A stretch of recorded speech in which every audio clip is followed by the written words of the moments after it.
Good morning to you. Good morning to you. Good morning, dear YouTube viewers. Good morning to you. Good morning. This is the Cap Guy show starring the Cap Guy, him, and me, JT, and we are in Oklahoma. We had a few sales yesterday, not like the day before, but we still had some decent sales. So we'll get into them after I tell a joke. Go for it, JT. What do you call fake pasta? I don't know, JT. What do you call fake pasta? An impasta. Get it, an impasta. Come on now. I got one more. I'll tell you a story. My friend was always annoying me with bird puns, but I decided toucan play that game. Get it? Toucan? Oh, my goodness, JT. All right, then go ahead and tell them what you sold and do your discussion. Why don't you do that then? I'll just go sit on the sideline since we ain't got no football. Well, it's not even football season. It's baseball. I know. We ain't got that either, though. Or NBA. Man, all right, I'm going over here. All right, go ahead. Good morning, folks. JT.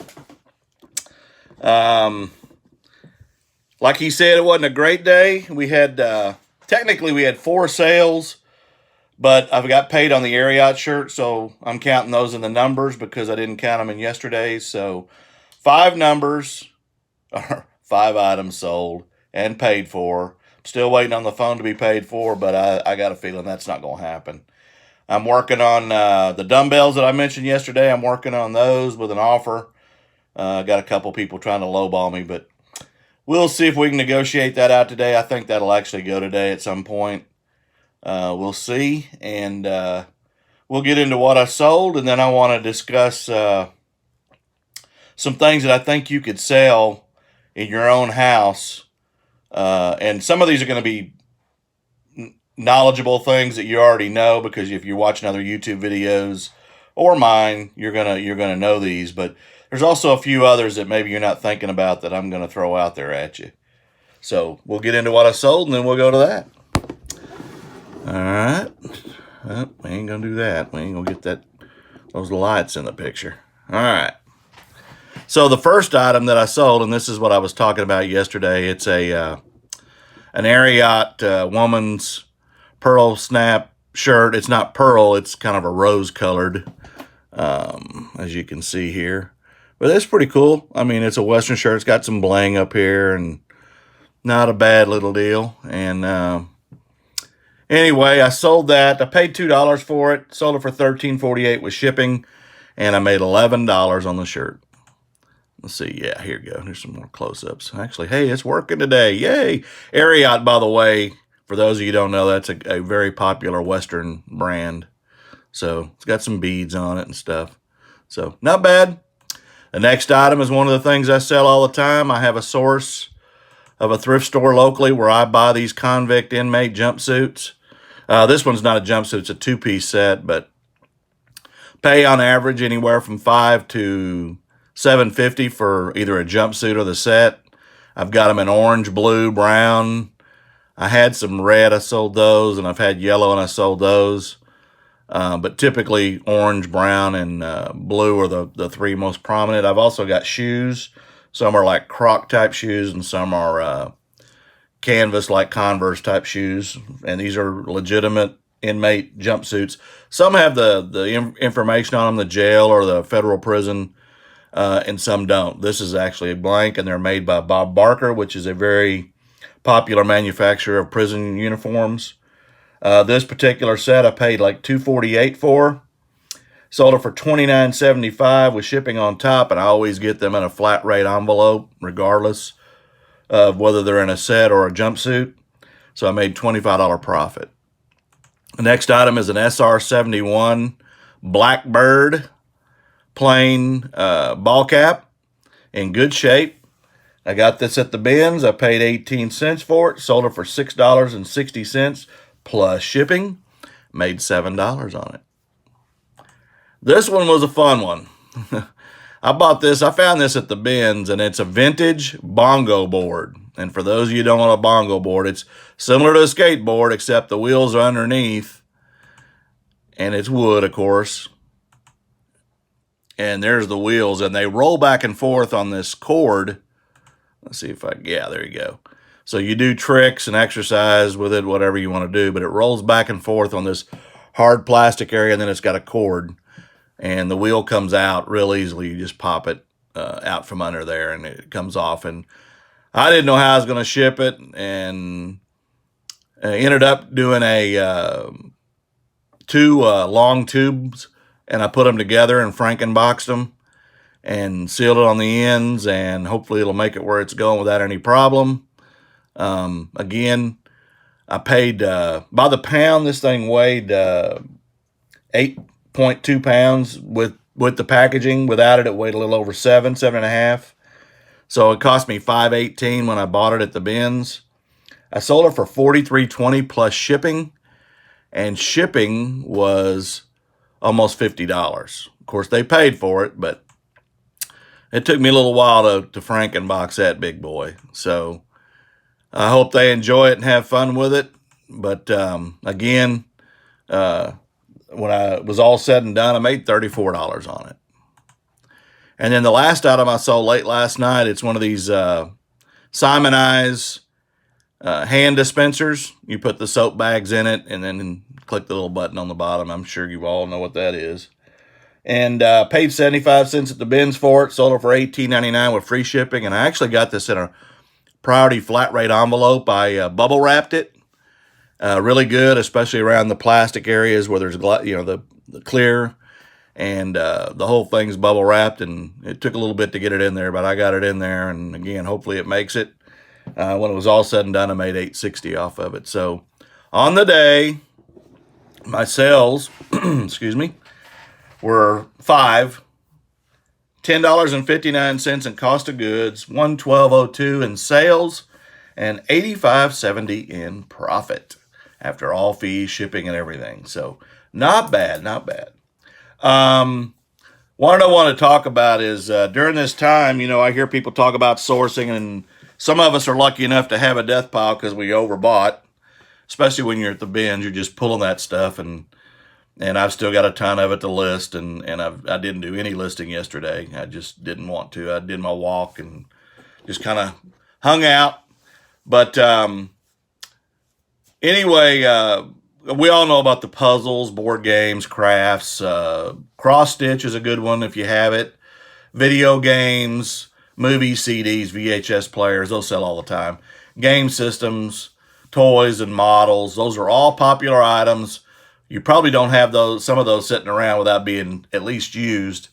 But watching some of the other people and then some of the other things that I've done and I've sold and it's going pretty good is, of course, yard tools. Some of those are going to sell, those smaller stuff. All tools, whether they're electric, battery powered, or like your Craftsman wrenches and things. People are doing a lot more repairs on their vehicles right now since they're stuck at home. I see a lot of people when I'm out walking, they're doing yard work and doing improvements on their house. So anything associated with that is going to be something that if you're not using it, get rid of it. Just like the dumbbells for me, I'm not using them, so I'm going to make some money on them. Some other stuff, software. If you've got vintage software or just software like, TurboTax or QuickBooks, Quicken, any of that kind of stuff that's sitting in your closet from years past, you're not using it, but it's still got some availability on it, get that up. Some of that stuff's pretty valuable, and people are buying it, and it's going off the shelves quickly. And I've sold every bit that I found and what I had. Software, any kind of software, and PC games, again, those are things that you can go into your closet and just go into your closet, go into your rooms of things that, old filters, old unused ink, all that stuff in your house can be used to sell and make money when you can't source.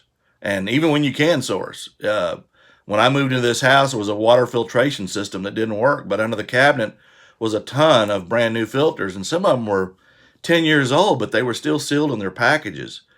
and I put them on eBay and sold them all quickly. So you just don't know what you're going to find in your closets, and things you forgot about, or things like me that you purchased and you've never used, and you really don't need them or want them. So get them on here and get them sold. There's plenty of stuff.